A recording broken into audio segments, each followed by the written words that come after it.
Excuse me. I'm just gonna use the restroom. Sorry. Oh my gosh. May flowers. Sarap yung food. Kanina pa tumitingin yung waiter na parang naghihintay ng queue. Oh my gosh. Pagpapapose si Sunny. Buti na lang nagpasalon ako. Tsaka maganda yung suot ko. Okay. Paano ako mag-yes? Dapat pwes pa rin. Di katulad ng kaninang tawa ko. Dapat class. Oh my gosh. Yes!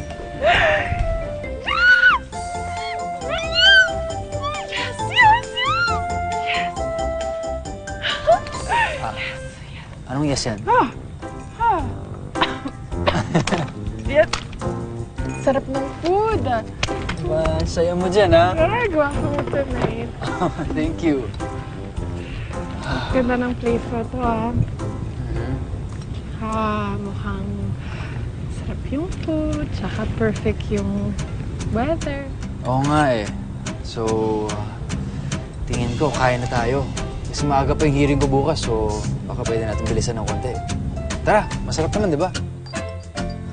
Paasa. Yung hinihintay mo na lang siyang mag-propose, pero wala pa rin. Ayaw pa rin. Hi! Pasok ka. I have something for you. Happy birthday! Para sa akin? Thank you. Thank you. Oh. Okay ba? I love it. Okay. Talaga? Okay ba sa akin? Bagay sa'yo. Pero teka lang. Hindi pa ako tapos. Buksan mo pa dahil may mas babagay sa'yo. Sa loob. Hello?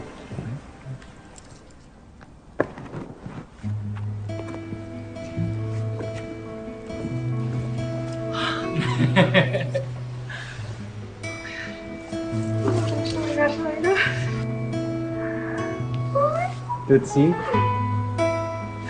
Would you marry me?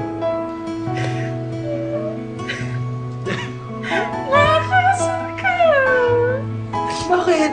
Bakit? Kakainis ka naman ng pangit-pangit mo. Hindi, pero... Pero of course, yun na Akala mo naman. pangit ko. Hindi, maganda ka. Maganda ka.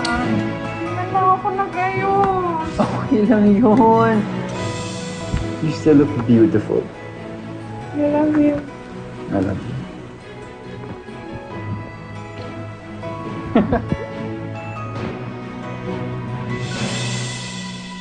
Siyempre, gusto mo pag nag-propose sa'yo, maganda ka, magandang suot. Eh, nung nag-propose siya, nakapambahay. parang kapambahay lang kaming dalawa. Nakapambahay lang ako, ganyan. So, very Parang unexpected Ginulat ko talaga siya. Sa Manila Cathedral kami kinasal. Very nice, Manila. very beautiful. Tapos sa Manila Hotel naman yung reception namin. So, very, very beautiful naman.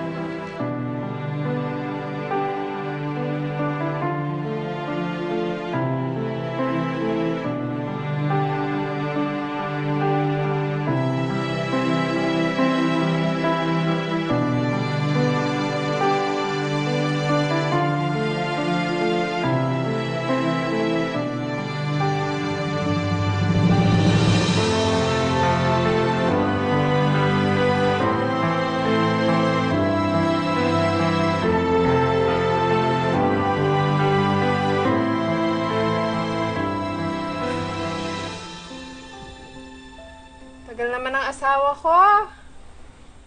Okay, ito na. I'm here. Tagal naman ang asawa ko. Ang sarap naman pakinggan yan. Asawa. Paulit niya. Tagal naman ang asawa ko. Ganun ah. Tagal naman ang asawa ko. Sige, ulitin mo isa pa. Tagal naman ang asawa ko.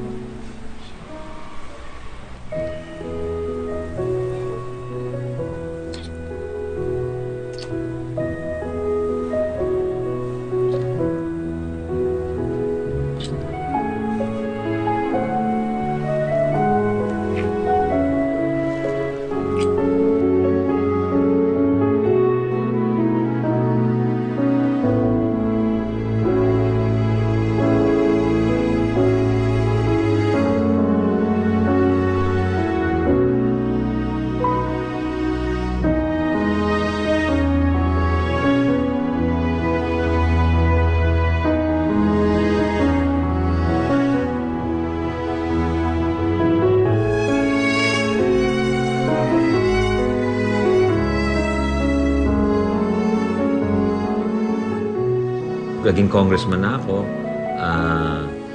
halos every weekend nasa probinsya ako eh. So, kumbaga, pagbalik ko sa bahay, sobrang happy lang kami magkita na talagang sinasamantala na lang talaga namin yung panahon namin together.